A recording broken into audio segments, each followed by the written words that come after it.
سورہ لہب. سورہ لہب کا تعارف. مقام نزول. سورہ ابی لہب مکہ مکرمہ میں نازل ہوئی ہے. آیات، کلمات اور حروف کی تعداد.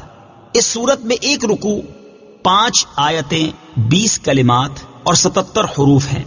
لہب نام رکھنے کی وجہ. لہب کا معنی ہے آگ کا شعلہ. عبد المطلب کا ایک بیٹا عبد العزیٰ جو کہ بہت ہی گورا اور خوبصورت آدمی تھا، اس کی کنیت ابو لہب ہے، اور اس سورت کی پہلی آیت میں یہ لفظ ابی لہب موجود ہے. اس مناسبت سے اسے سورہ ابی لہب یا سورہ لہب کہتے ہیں. سورہ لہب کا شان نزول. جب نبی کریم صلی اللہ تعالی علیہ وآلہ وسلم نے کوہ صفا پر عرب کے لوگوں کو دعوت دی تو ہر طرف سے لوگ آئے، اور حضور اقدس صلی اللہ تعالی علیہ وآلہ وسلم نے ان سے اپنے صدق و امانت کی شہادتیں لینے کے بعد فرمایا، انی لکم نذیر بین یدی عذاب شدید. اس پر ابو لہب نے حضور پر نور صلی اللہ تعالی علیہ وسلم سے کہا کہ تم تباہ ہو جاؤ، کیا تم نے ہمیں اس لیے جمع کیا تھا؟ اس پر یہ سورت شریف نازل ہوئی اور اللہ تعالیٰ نے اپنے حبیب اکرم صلی اللہ تعالی علیہ وسلم کی طرف سے جواب دیا. اس سورہ مبارکہ کے شان نزول سے چند باتیں معلوم ہوئیں. نمبر 1، حضور پر نور صلی اللہ تعالی علیہ وآلہ وسلم اللہ تعالیٰ کے محبوب ترین بندے ہیں کہ آپ کے گستاخوں کو اللہ تعالیٰ نے خود جواب دیا، بلکہ یوں بھی کہہ سکتے ہیں کہ دشمنان خدا کو جواب دہی سنت رسول ہے اور دشمنان رسول کو جواب دینا سنت الہیہ ہے. نمبر 2، جس قسم کی بکواس کفار نے حضور اقدس صلی اللہ تعالی علیہ وآلہ وسلم سے کی کہ معاذ اللہ آپ تباہ ہو جائیں، اسی قسم کا جواب اللہ تعالیٰ نے دیا اور خبیثوں کو اس انجام تک بھی پہنچایا. یہ بھی حضور اکرم صلی اللہ تعالی علیہ وسلم کی محبوبیت کی دلیل ہے. نمبر 3، قرآن کریم نے تمام مجرموں کی سزائیں بیان فرمائی، جن میں سب سے زیادہ سخت سزا حضور صلی اللہ تعالی علیہ وسلم کے گستاخ کی ہے کہ قرآن کریم نے اس کے متعلق کبھی فرمایا زنیم یعنی بدکاری کی پیداوار، اور کبھی فرمایا ابتر یعنی خیر سے کٹا ہوا اور محروم، اور کبھی فرمایا تبت یدا تباہ ہو جائے، اور کبھی فرمایا لن یغفر اللہ لہم اللہ انہیں ہرگز نہ بخشے گا. یوں ہی جیسے انعام حضور صلی اللہ تعالی علیہ وسلم کے ادب اور تعظیم پر دیے گئے، ایسے کسی اور عبادت پر نہ دیے گئے. نمبر 5، بڑی شرافت، عزت و نسب والے اور مال والے حضور صلی اللہ تعالی علیہ وسلم کی مخالفت سے ذلیل و خوار ہو گئے تو دوسروں کا کیا پوچھنا. سورہ لہب کے مضامین.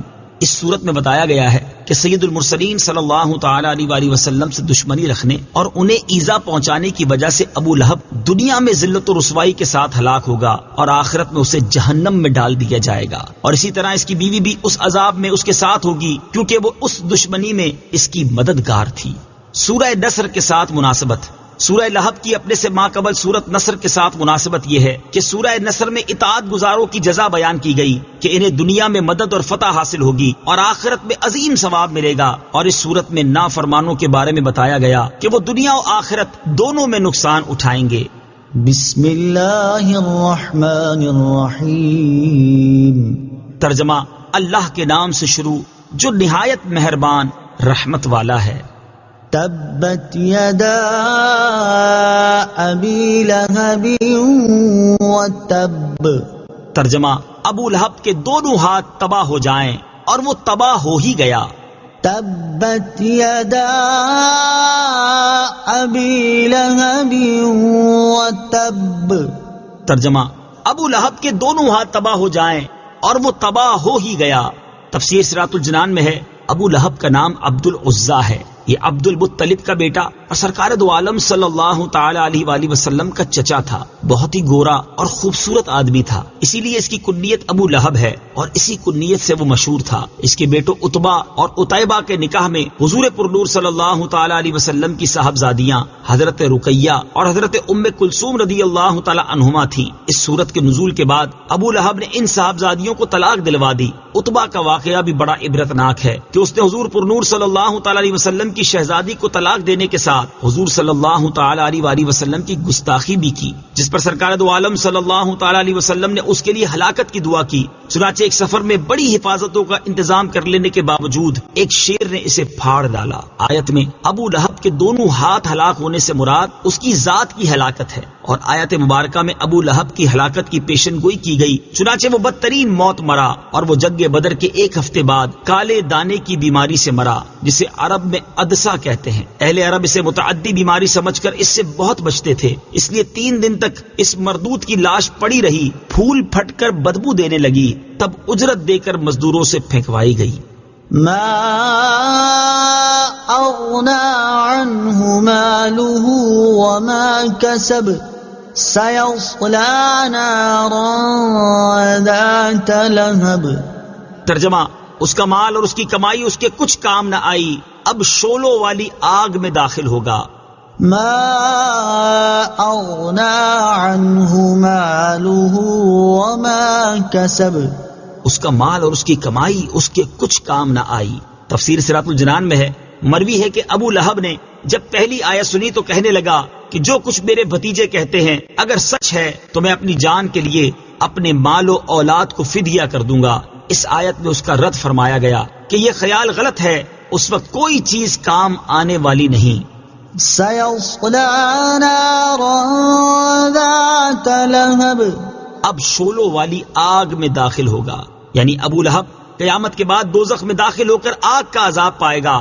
اس سے معلوم ہوا کہ ابو لہب کا دوزخی ہونا یقینی ہے. وامرأته حمالة الحطب في جيدها حبل من مسد. ترجمہ: اور اس کی بیوی لکڑیوں کا گٹھا اٹھانے والی ہے، اس کے گلے میں کھجور کی چھال کی رسی ہے. وامرأته حمالة الحطب. اور اس کی بیوی لکڑیوں کا گٹھا اٹھانے والی ہے. تفسیر صراط الجنان میں ہے، ام جمیل بنت حرب بن امیہ ابو سفیان کی بہن، جو رسول کریم صلی اللہ تعالی علیہ وآلہ وسلم سے نہایت عناد اور عداوت رکھتی تھی اور بہت دولت مند اور بڑے گھرانے کی عورت ہونے کے باوجود رسول اللہ صلی اللہ تعالی علیہ وسلم کی عداوت میں اس انتہا کو پہنچی ہوئی تھی کہ خود اپنے سر پر کانٹوں کا گٹھا لا کر رسول کریم صلی اللہ تعالی علیہ وسلم کے راستے میں ڈالتی تاکہ حضور پرنور صلی اللہ تعالی علیہ وسلم کو اور آپ کے اصحاب کو ایذا و تکلیف ہو. اور حضور اقدس صلی اللہ تعالی علیہ وسلم کی ایذا رسانی اس کو اتنی پیاری تھی کہ وہ اس کام میں کسی دوسرے سے مدد لینا بھی گوارا نہ کرتی تھی. في جيدها حبل من مسد. اس کے گلے میں کھجور کی چھال کی رسی ہے. تفسیر صراط الجنان میں ہے، ام جمیل کے گلے میں کھجور کی چھال سے بنی ہوئی رسی ہوتی جس سے وہ کانٹوں کا گٹھا باندھتی تھی. ایک دن یہ بوجھ اٹھا کر لا رہی تھی کہ تھک کر آرام لینے کے لیے ایک پتھر پر بیٹھ گئی. ایک فرشتے نے اللہ تعالیٰ کے حکم سے اس کے پیچھے سے اس گٹھے کو کھینچا، وہ گرا اور ام جمیل کو رسی سے گلے میں پھانسی لگ گئی اور وہ مر گئی. اس گستاخ خبیث نے دنیا میں بھی عذاب کا مزہ چکھا اور آخرت میں بھی عذاب میں جائے گی. آخرت میں آگ کی زنجیریں اس کے گلے میں ہوں گی اور جہنم کی لکڑیوں کا گٹھا اس کی پشت پر لدا ہوا ہوگا.